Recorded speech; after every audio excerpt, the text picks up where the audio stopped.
La historia que verás a continuación está basada en testimonios que pudieran no haber ocurrido. El presente material es información de entretenimiento para el conocimiento público. No se pretende hacer apología y tampoco se enaltece personaje o actividad alguna. Si usted tiene una versión diferente, le recomiendo que escriba su propia historia.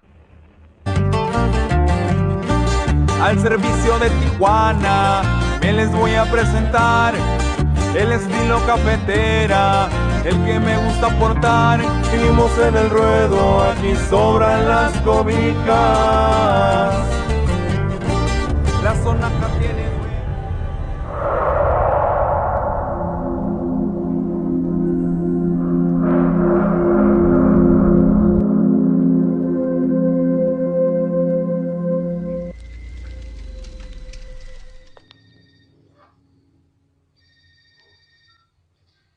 ¿Cómo va todo?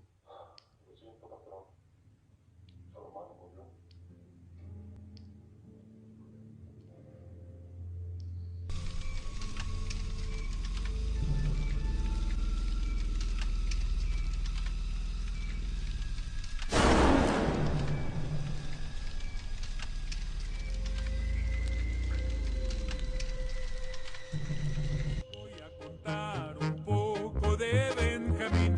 Arellano Félix fue el jefe de Tijuana, el dueño de esta plaza. California y Arizona de kilitos les llenaba, no cualquiera le llegaba.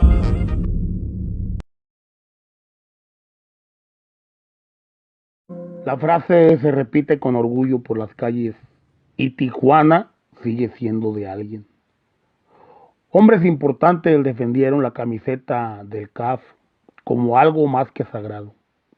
Más allá de la gente de Ramón y nombres como Kitty Páez, Charles Popeye o Emilio Valdés, hubo uno al que tal vez fue el hombre de mayor confianza para Benjamín, Fabián Martínez, el temible gatillero, aquel que despachó por mano propia al cardenal Posadas, Bebé Gallardo, Enaín Mesa y Caro Payán. Efectivo sin duda alguna. No hubo encargo que no cumpliera. Hasta el último momento, dicen que ya acorralado por militares y federales, se metió a una caseta telefónica en la calle para despedirse de su patrón y se fue por mano propia. Le apodaban Tiburón.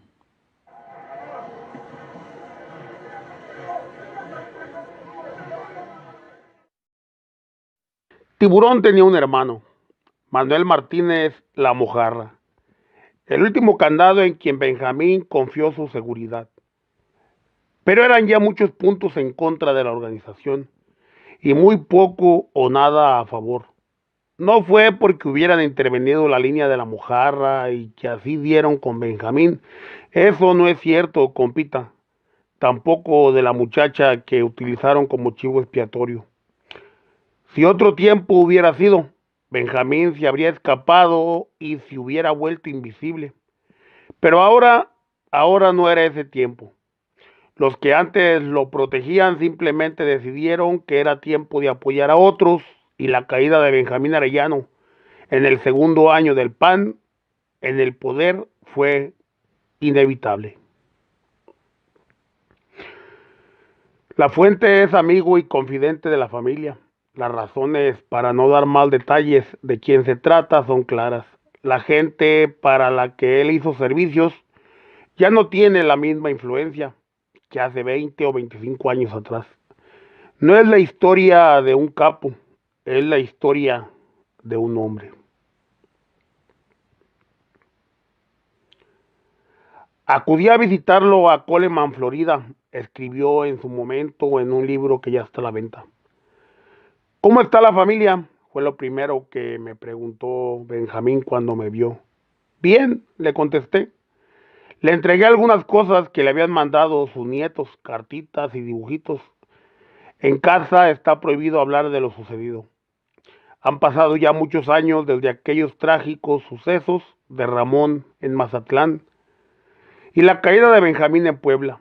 Después fue sacado del país a escondidas, de lo que legalmente corresponde. Así ponle sus enemigos habían soltado tanto dinero que lo querían lo más lejos posible de su gente. No fue el final de la organización, pero sí fue un golpe irrecuperable para la familia Arellano Félix, los Aretes,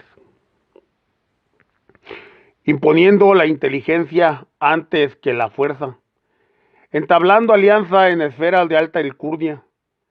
El mayor de los hermanos sacó adelante a su familia, tal vez de una forma poco apropiada. Pero ¿qué importa cuando el poder lo limpia todo o casi todo? Por eso, el control de la mafia debe ser absoluto. La regla dice que más de un poder, dos poderes, eso significa competencia. Así pensaba su hermano Ramón, y aunque en su momento Benjamín no estaba de acuerdo con sus arranques extremadamente rudos, 20 años después, Benjamín ya está convencido de que Ramón sí tenía la mente llena de razón y el corazón lleno de confianza. Nació Benjamín en un 12 de marzo del año 52. Su hermano Panchito, Francisco Rafael, ya le llevaba 3 años de ventaja. Después de Benjamín vendrían al mundo Carlos, Eduardo, Ramón, Fernando y Francisco Javier. De los otros familiares son todas mujeres. No tiene caso hablar ya. Bastante les han cargado sin deberla y sin tenerla. Su padre Benjamín, Francisco, heredó el nombre a dos de sus hijos, Amín y al Tigrillo. De ahí el mote de los Juniors. El patriarca del clan llevaba algunos negocios en Culiacán sin ningún problema, todavía allá por el 77. Más tarde, ya en el 85, algunos recuerdan al padre de los Arellano, cuando en compañía de su hijo Francisco paseaban por Guadalajara. Plebe, el Tigrillo, aún no pasaba de los 15 años. Sin embargo, en la familia ya se movían bolsas de billetes en efectivo, producto de los mandados de sus hermanos Benjamín y Ramón. Sus inicios como mandadero del señor Caro Payán, que a su vez era lugarteniente de Miguel Félix. Claro, hay que decirlo, los grandes personajes de la mafia iniciaron desde abajo. No era fácil ser tomado en cuenta en aquellos tiempos. 6 años anduvo llevando tamales a California, brincando el muro por la playa. 30 años hacia atrás, toda esa zona era fácil de brincar. Más si eras joven y con ambiciones. Pronto pasó la prueba, quitando del camino a algunos mal portados, porque igual que otros, también fue gatillero. Así, por méritos propios, y Caro Payán se lo lleva por fin a conocer a don Miguel Félix, porque no lo conocía y nunca lo había visto en su vida. Después, ya con sus hermanos, crecieron en el negocio, hasta hacerse populares, los primeros juniors auténticos de la mafia. Con dosis de polvo se adueñó del salón de clases, luego de la escuela, en meses ya surtía todo el distrito escolar, desde secundarias, preparatorias y hasta universidades, sin faltar los colegios de zonas exclusivas para los hijos de los empresarios. Con reconocimiento de la élite social, ganaron el respeto de la gente de dinero hasta convertir a la tía Juana en todo un imperio. El caso del director de un semanario para la Nota Roja en la frontera fue el señor un dolor de cabeza para todos. Ramón no lo quería nada, nadita. Pero Benjamín sí se refiere a él de una mejor manera. Simplemente no querían ser mencionados, dice Benjamín. Si ellos no se metían con los periodistas, pero para los periodistas sí era un jugoso negocio hablar sobre la organización de Tijuana. Un artículo sobre los Arellano era garantía de mucho dinero en ventas para ese medio. Además, para el periodista era rentable hablar sobre la red en las calles, porque se sabía protegido de las agencias americanas, pero también exageraba mucho de las notas y eso era lo que molestaba a Ramón. cuando la Contra intentó a toda costa voltear a los hombres de confianza del CAF. Te estoy hablando ya de los tiempos de Teodoro y de Mario Alberto. Lo podría decir Benjamín con la firmeza de quien sabe de lo que habla, que él nunca mandó atacar al periodista, no fue orden suya y tampoco estuvo de acuerdo en que eso ocurriera tal como sucedió. Ahí está Benjamín encerrado, ahí está porque ahí debe de estar. Lo que debe, lo acepta y sin regateos. Ahí no se puede hacer mucho, ellos lo saben todo. Él sabe que es responsable de sus actos, de mover producto y de dirigir una organización.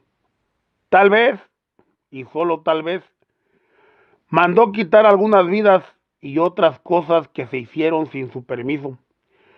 Pero él reconoce haber sido el jefe de la gente que lo hizo. Solo la manera en que contaban las cosas no era la adecuada. Les querían quitar Tijuana a toda costa y en eso, tanto la DEA como el periodista fueron pieza clave. ¿Por qué no explican qué hacía el abogado del Chapo reuniéndose con los agentes para cuadrar la caída de la familia Arellano? Si los periodistas fueran oportunos y no oportunistas, hubieran desde entonces dado a conocer esas reuniones, porque algunos periodistas, incluido el de Tijuana, fueron enlaces para eso, fueron la conexión de los agentes de la DEA con la gente del Chapo. Del mundo a su alrededor, tenían toda la información que el Chapo estaba trabajando con la DEA. Hoy, el hombre que lo declaró, el personaje clave en esa declaración, ha declarado que fue un plan del que participaron varios agentes. Humberto Loya Castro ha soplado y ha soplado bastante bien como niño que le sopla un pastel. Que él representaba a Guzmán en las reuniones con los agentes americanos. Hubiera sido un gran artículo para los periodistas que, así como escribían sobre Arellano en Tijuana, hubieran denunciado en sus páginas que el Chapo y el abogado Loya se hospedaban con la DEA para planear operativos contra la organización. El mismo periodista que decía contar la verdad pudo contar en sus momentos la verdad sobre el Chapo y la DEA. Pero no lo hicieron porque eran cómplices todos o tenían alguna conveniencia. Tal vez, y solo tal vez.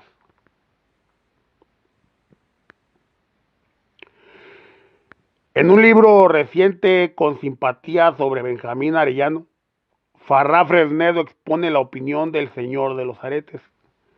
Las autoridades le han prohibido periódicos o correos procedentes de México.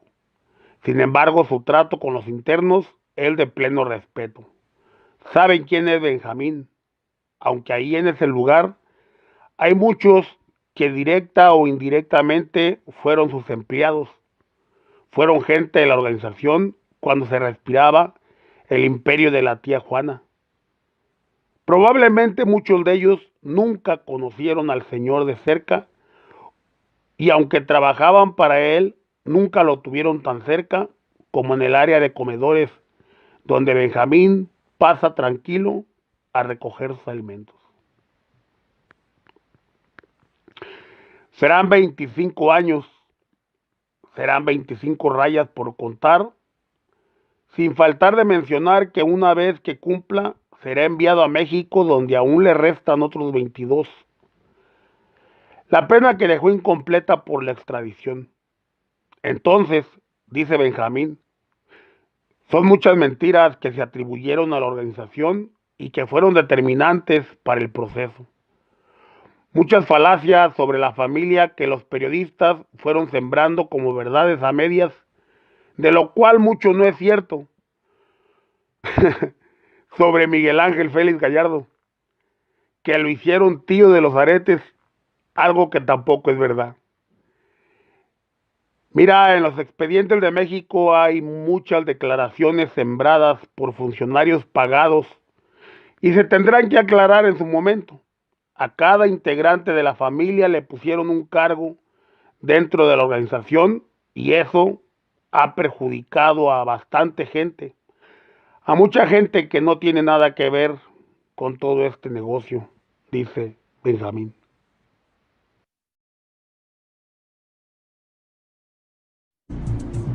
Aunque éramos iguales, aunque éramos todos iguales, así, a verga, 10, aquí sigue siendo de alguien, y ese play aquí es de nosotros. Las 70, 90. Aquí no hay nada, señor, y el señor ahí. A menudo la gente de Culiacán se hace una pregunta cuando recuerdan a los Arellano y Beltrán Leiva, dos de los clanes más poderosos con el cual muchos sinaloenses se identificaron, aun cuando los centros de operaciones eran Tierra Caliente y Tijuana. ¿Qué pudo haber ocurrido si la DEA no hubiera ayudado a Sinaloa en la cacería de Beltrán Leiva y Arellano Félix? Tal vez la historia del Pacífico fuera muy diferente a lo que hasta ahora ha sucedido. Para el agente Herod, que fue el cerebro detrás de la operación Shadow Game, con la cual se logró desarticular al clan Arellano, no hay ninguna duda que la organización ya no existe como tal. Desde aquella tarde en que tuvo frente a él a Javier Arellano y Arturo Villarreal Heredia, suspira aún al recordar que fue una cacería excitante y apasionante. Los mejores años dentro de la agencia los reduce a esa operación que culminó en Cabo San Lucas. La caída de Javier fue una misión personal, recuerda el agente. La agencia ya nos había retirado del caso y nos había negado los recursos para continuar el trabajo. Fue algo lamentable porque habíamos invertido mucho esfuerzo en esto. Era tanto como si no lo conseguía, entonces se hubiera reconocido que como agentes de investigación éramos un fracaso. Y de pronto llegó la llamada. Se preparó todo y nos coordinamos con la Guardia Costera. Para la 1 de la tarde ya los teníamos rendidos. 8 hombres y 3 niños. Aún había que esperar 4 horas más para la identificación. Todo en privado y aún con el riesgo de que fueran a rescatarlos. Finalmente ocurrió. Llegó la confirmación y teníamos a Javier el Tigrillo, el último as de la baraja, el más joven, tal vez por eso el más confiado, el último jefe de la organización. Tal vez tenía varias vidas en su corto mandato. Su arresto fue aclamado por los funcionarios y le valió el reconocimiento al agente Herod. Fue una victoria decisiva en lo que pudo haber sido el caso activo que más dinero le ha costado a la agencia. El triunfo inesperado. Con la caída de Benjamín, Ramón y Javier, sentimos que le habíamos quitado la cabeza a la serpiente, anunció el jefe de operaciones de la DEA. No puedo creer que realmente haya funcionado. Fuimos parte de un capítulo que se quedará para la historia, recuerda con nostalgia el agente David Herod. Benjamín no ha delatado a nadie y se ha negado a dar los nombres de quienes colaboraban para él. Asumió todos los cargos como responsable y nada más. A pesar que durante el imperio tuvo como aliados a grandes jefes policíacos y funcionarios de gran poder, inclusive en la Unión Americana, hoy todos pueden seguir sus vidas tranquilos.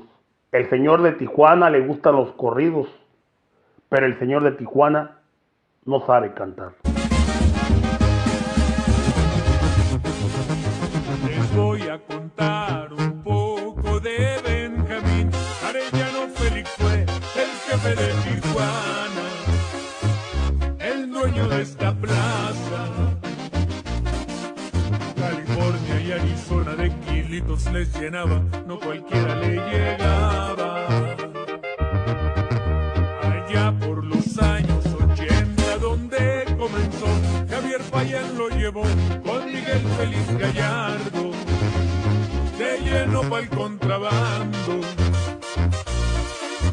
Se quedaron en Tijuana, también Ramón Arellano, como no si era su hermano.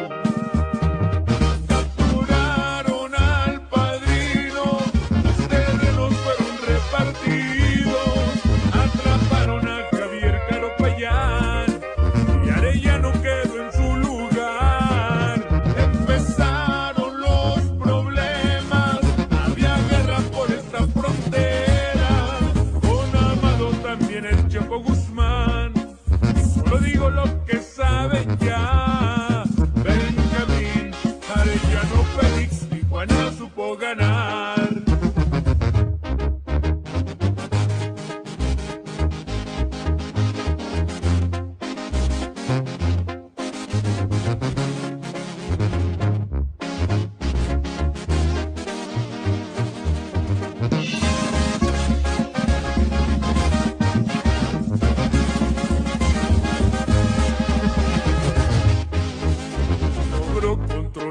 Las rutas también consiguió, al gobierno corrompió, militares cooperaban, los políticos jalaban, empresarios de los grandes, cuánta gente no se sabe y que estuvo involucrada. Con medio millón de verdes entraban a chambear y se repartía mensual, tenía todo organizado. Él mandaba en el estado, cantidades millonarias reembolsaba la semana, todo ha sido comprobado. En los vuelos comerciales, el gobierno eran sus credenciales, porque siempre andaba de aquí para allá, la mafia se hizo respetar, pero en Puebla lo atraparon. Fue que lo encontraron bajo el nombre de Manuel Treviño, fue, no sé cómo, y dieron con él. Benjamín Arellano Félix era un hombre de poder.